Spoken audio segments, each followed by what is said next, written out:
বৌদ্ধ ধর্মাবলম্বীদের অন্যতম তীর্থস্থান পার্বত্য চট্টগ্রামের সর্ববৃহৎ বৌদ্ধ মন্দির রাঙ্গামাটি রাজবনবিহার।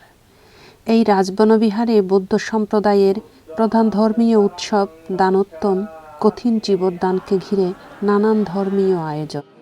বনবিহারে রাজবনবিহারে যে কোটি জীবদান উৎসব অনুষ্ঠিত হতে যাচ্ছে, এটা হচ্ছে আমাদের 39তম কোটি জীবদান।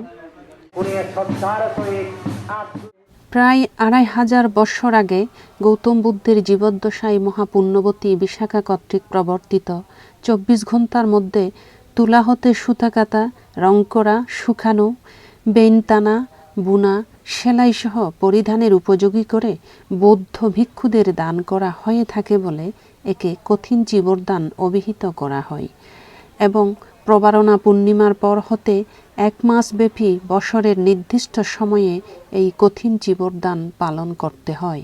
তাই প্রবর্তিত নিয়ম অনুসারে মাত্র 24 ঘণ্টার মধ্যে আদিবাসী নারীরা চরখায় জমে উৎপাদিত তুলা থেকে সুতা তৈরি করে বেইনের মাধ্যমে কাপড় বুনন থেকে পরিধেয় উপযোগী করার পর আনুষ্ঠানিকভাবে বৌদ্ধ ভিক্ষুদের উদ্দেশ্যে দান করে থাকেন।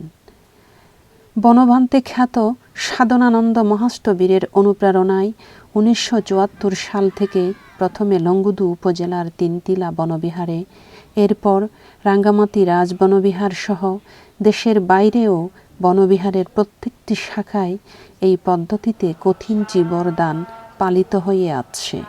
এই পদ্ধতিতে দান করলে কায়িক, বাসনিক এবং মানসিক পরিশ্রম অধিকতর ফলদায়ক হয় বলে বৌদ্ধ শাস্ত্রে উল্লেখ রয়েছে।